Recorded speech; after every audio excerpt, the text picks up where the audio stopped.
Assalamualaikum warahmatullahi wabarakatuh. Perkenalkan, nama saya Tia Fitriana. Saya ingin menjelaskan tentang manajemen sumber daya manusia atau bisa disebut dengan MSDM.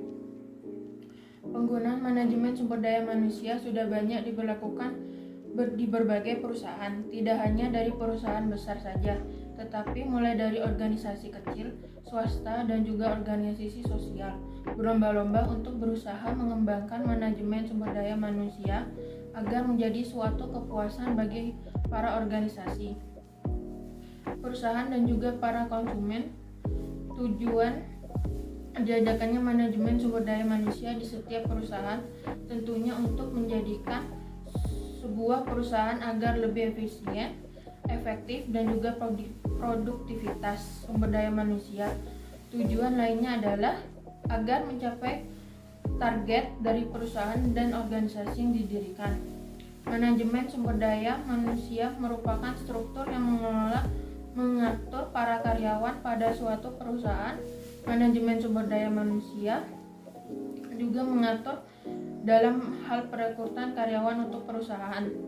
Dalam tugasnya, manajemen sumber daya manusia tentunya membutuhkan bantuan dari manajemen lainnya, misalnya manajemen strategi. Manajemen strategi adalah sebuah proses perencanaan yang dilakukan agar dapat mencapai suatu tujuan dari perusahaan. Manajemen strategi juga dikatakan sebagai yang mengatur segala hal rencana untuk mengambil suatu tindakan tertentu.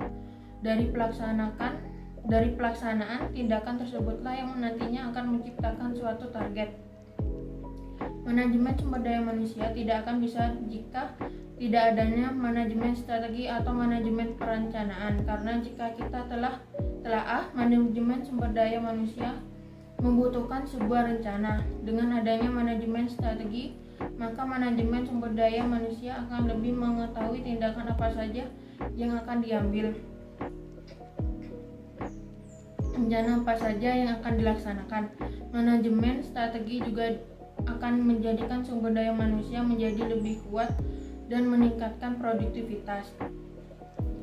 Tingkat integrasi yang antara manajemen strategi dengan fungsi manajemen sumber daya manusia terwujud dalam 4 macam hubungan. Pertama, hubungan administrasi, kedua, hubungan satu arah, ketiga, dua arah, dan yang terakhir, hubungan integratif. Manajemen sumber daya manusia mempunyai peran paling penting dalam pengelolaan SDM organisasi, mulai dari perencanaan, pengembangan, rekrutmen, dan pemeliharaan, sehingga dengan begitu organisasi dapat memastikan bahwa SDM memberikan keunggulan kompetitif bagi organisasi. Sumber daya manusia dapat menunjang adanya keunggulan dalam suatu perusahaan. Campur tangan SDM dibutuhkan untuk menjadikan perusahaan mampu bersaing dengan perusahaan lainnya. Menurut Fahran, tahun 2018 memaparkan bahwa salah satu dari hal yang paling mendasar dalam kegiatan perusahaan adalah sumber daya manusia. Maka dari itu, tanpa adanya sumber daya manusia, maka salah satu perusahaan tidak akan berkembang. Sistem MSDM yang dikembangkan dengan baik bisa menjadi aset yang mampu menciptakan nilai apabila diterapkan dalam sistem operasional organisasi, sehingga bisa meningkatkan kemampuan perusahaan saat ini. Keunggulan daya saing dari praktik MSDM dapat dipertahankan dengan adanya cara yang memiliki strategi tersendiri dan sesuai dengan sistem yang telah diciptakan dalam suatu perusahaan, sehingga pada akhirnya pengelolaan pada strategi tersebut tidak dapat ditiru oleh perusahaan lain. Hal ini dapat dikatakan juga dengan memiliki brand tersendiri dalam suatu perusahaan. Oleh karena itu, pengelolaan MSDM yang tertata dengan baik memiliki peran yang sangat penting untuk kemajuan perusahaan. Pada masa sekarang, daya saing perusahaan tidak lagi terletak pada keunggulan di bidang teknologi produk dan proses atau memiliki pasar yang diproteksi dan diregulasi atau memiliki modal, tetapi justru pada kepemilikan sumber daya manusia berkualitas. Sumber daya manusia merupakan aset yang sulit diperdagangkan atau ditiru. Langkah cocok yang memberikan keunggulan kompetitif perusahaan secara berkelanjutan. Pendapat tersebut juga dikemukakan oleh CEO General Electric Jack Welch yang menyatakan satu-satunya cara berkompetensi adalah keunggulan sumber daya manusia. Fungsi sumber daya manusia dalam sebuah perusahaan. Pertama, tenaga kerja. Fungsi yang pertama dari keberadaan sumber daya manusia adalah sebagai tenaga kerja, di mana untuk menghasilkan barang ataupun jasa dalam suatu perusahaan. Yang kedua, tenaga ahli. Sumber daya manusia sebagai tenaga ahli merupakan keunggulan dalam perkembangan dan pengembangan suatu perusahaan atau organisasi. Ketiga, pemimpin. Selain itu, fungsi SDM sebagai pemimpin berfungsi untuk mengatur jalannya perusahaan dari atas agar perusahaan dapat berjalan dengan baik.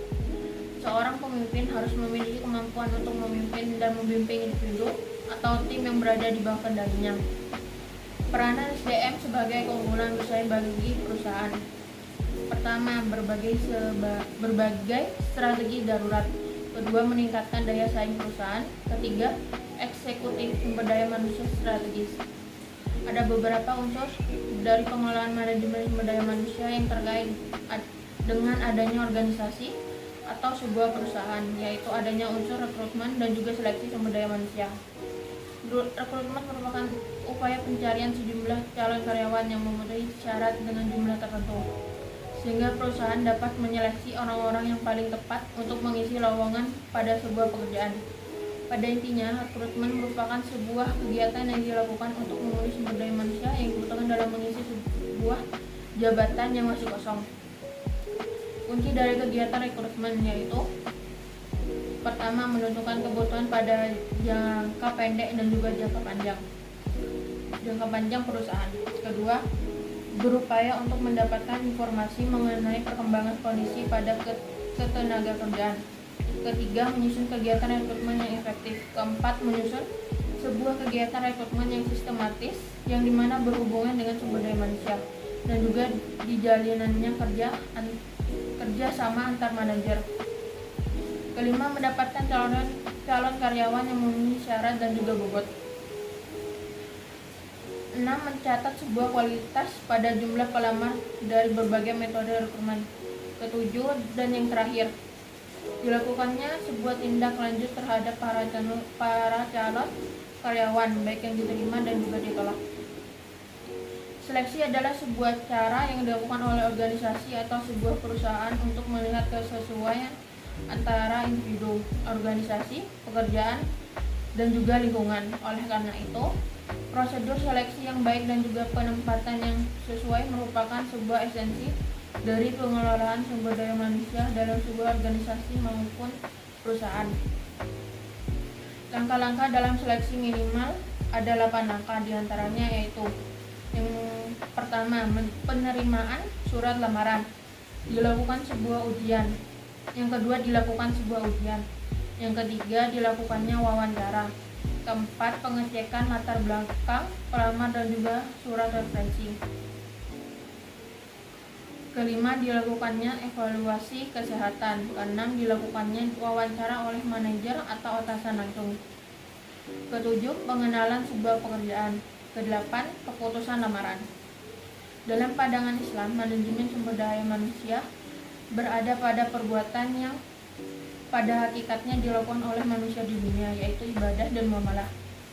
Kinerja adalah pencapaian hasil kerja dari seseorang karyawan dalam menjalankan tugas yang diembannya, yaitu dinilai dari kualitas dan kuantitas hasil kerja tersebut.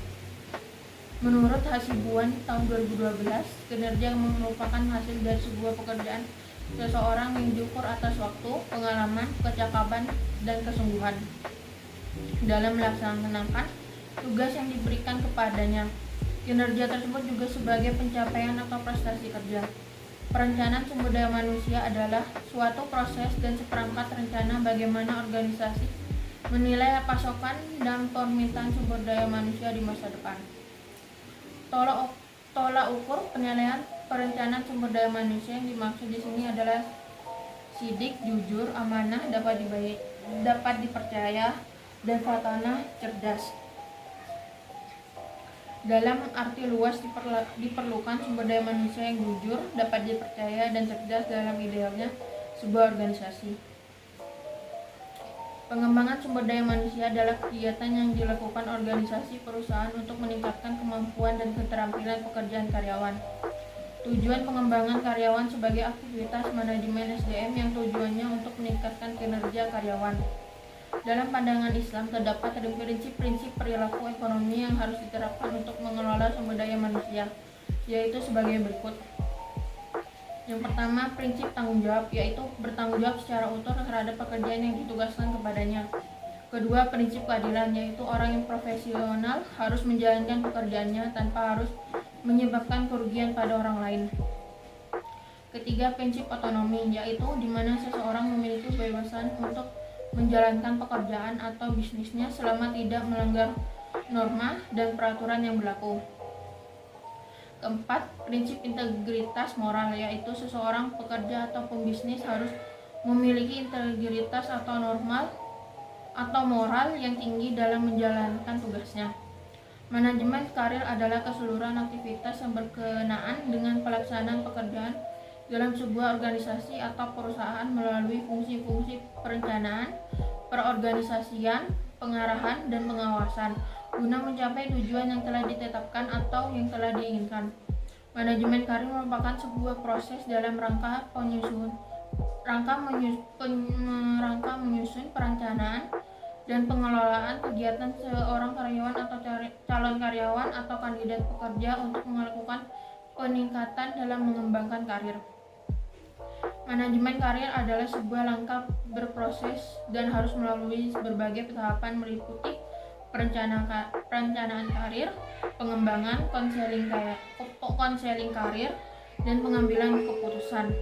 Pengembangan merupakan bagian dari manajemen yang mana nantinya peraturan ini akan bertujuan untuk melakukan upgrade diri individu maupun kelompok. Jadi dapat diartikan pengembangan karir merupakan suatu proses yang dilakukan oleh suatu organisasi dalam rangka melakukan perubahan status, posisi atau kedudukan seseorang yang bernaung di dalam organisasi tersebut. Faktor-faktor yang mempengaruhi perkembangan karir. Yang pertama, sikap antara atasan, rekan kerja, dan bawahan. Kedua, pengalaman. Ketiga, pendidikan. Dan yang keempat, faktor nasib. Pentingnya pengembangan karir dapat disimpulkan dari alasan lain pengembangan karir di organisasi. Bila organisasi menaruh perhatian yang cukup pada pengembangan karir, maka akan menarik perhatian pekerja yang bermutu karena ada pola yang jelas. Banyak pekerja yang bermutu akan suka dengan organisasi seperti tersebut. Lalu juga akan menurunkan tingkat turnover karena mereka melihat bahwa kebutuhan mereka terpenuhi. Pekerja akan cenderung lebih produktif dan bekerja lebih baik ketika kemampuan mereka secara utuh digunakan. Sekian penjelasan tentang manajemen sumber daya manusia dari saya. Selebihnya mohon maaf. Wassalamualaikum warahmatullahi wabarakatuh.